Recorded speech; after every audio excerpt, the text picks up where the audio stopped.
Би энэ гишүүдийн гаргаж байгаа багш шимчнээ цалин улс нэмэх тухай асуудлыг дэмжиж байгаа.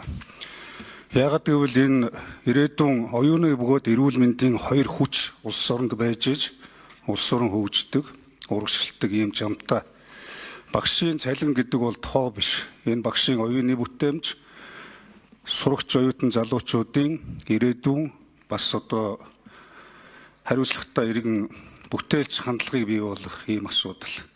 За эрүүл мэнд, эмч зөвлөгч, одоо эмчнэрийн цалин.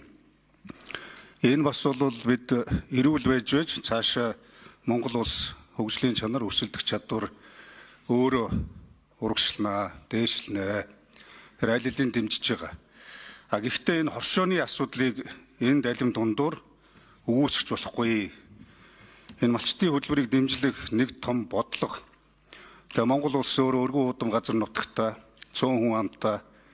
Энэ малчит чинь өөрөө баруун зүүн хязгаар нутагт эх орныхоо өмнөөс, ард түмнийхөө өмнөөс энэ газар нутгаа харж хандаж хамгаалж хаврын шуурга, өвлийн өтөн, намрын сэрүүн бороо.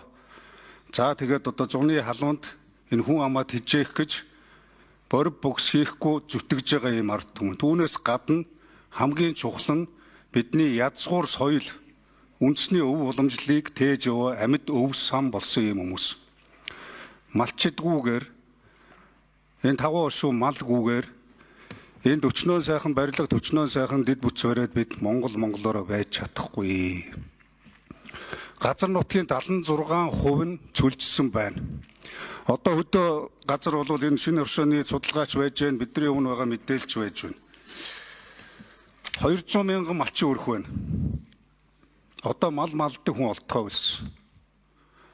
Энэ байдлаараа бид энэ шинэ оршоо гэдэг энэ засгийн газрын уур амьсгалын өөрчлөлтөө тэмцэх малчид иргэдэд хамгаалах энэ бодлогыг явуулж чадахгүй бол 10 жилийн дараа гэхэд бид мал хамар атах өвсгүй, монголчууд бид өөрсдөө идэх махгүй, гадагшаа экспортлох биш, гаднаас импортлдог ийм улс болно.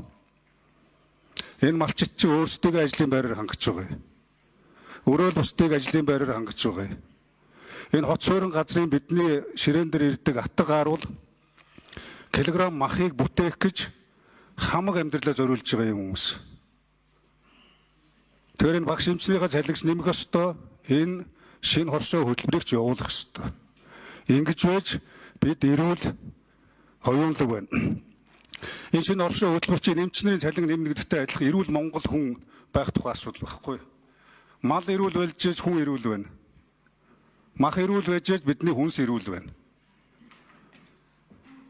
Тэгэхээр энэ оюунлаг эрүүл байх асуудлуудаа бид нэр ганцхан хөтөлбөр асуудлаар биш цогцоор нь авч үзэж үндэсний хэмжээний стратеги гэж харж байж энийг хөгжүүлэхгүй болвол нэгийг асахын тулд нэмхийн тулд нөгөөхийг хасдаг эцэстээ бүгдээрээ улс орныхоо хувь заяа үндэстэн оршин тогтнох эсэх асуудлаараа золиос гаргаж болохгүй. Тэгэхээр энэ саналуудаа хэдүүл эргэж харах ёстой.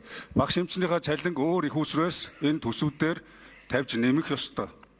Тэгээ хүүхдээч одоо баталгаатай сургая, багш нараач идэвхтэй бөгөөд оюуны үнэлэмжийн дээшлүүлээ, эмч совилогч эрүүл мэндийн салбарын бүх ажилтнуудаа эрүүл Монгол өрсөлдөх чадвартай, амьдралын чанартай Монгол улс байх тал дээр нь бүгдийг дэмжиж ажиллацгаая гэдэг ийм саналыг хэлж байгаа.